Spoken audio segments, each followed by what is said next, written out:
The Ugly Duckling, story retold by Boots S. A. Pastor.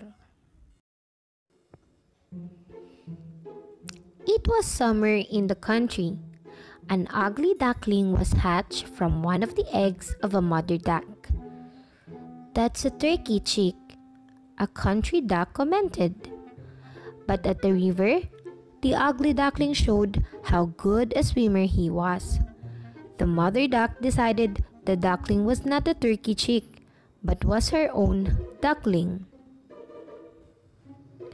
But the other animals in the barnyard were cruel to the ugly duckling, so the ugly duckling decided to run away. The ugly duckling found himself in a marsh.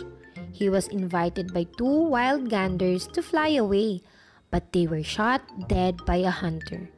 And because he was too ugly, even the hunter's dog refused to bite him. The ugly duckling left the marsh.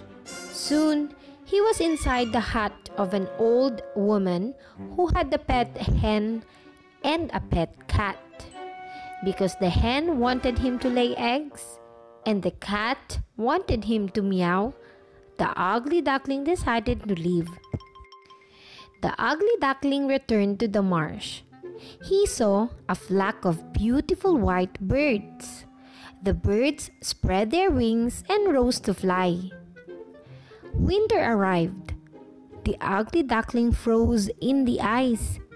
A passing farmer saw him and brought him home.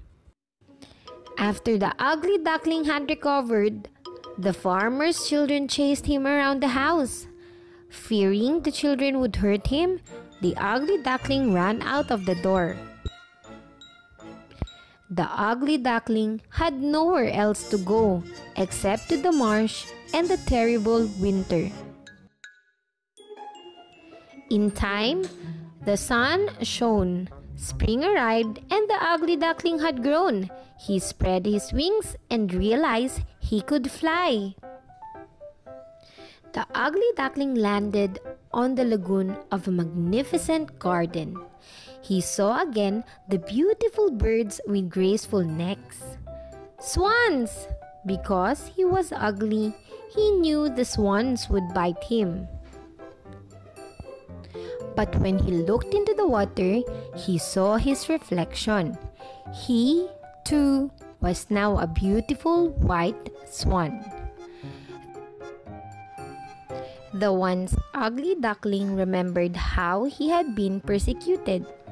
Had he not suffered so much misery, he would not be able to appreciate the beauty and good fortune he had now. The moral lesson of the story: good rewards awaits those who are patient with hardships and sufferings.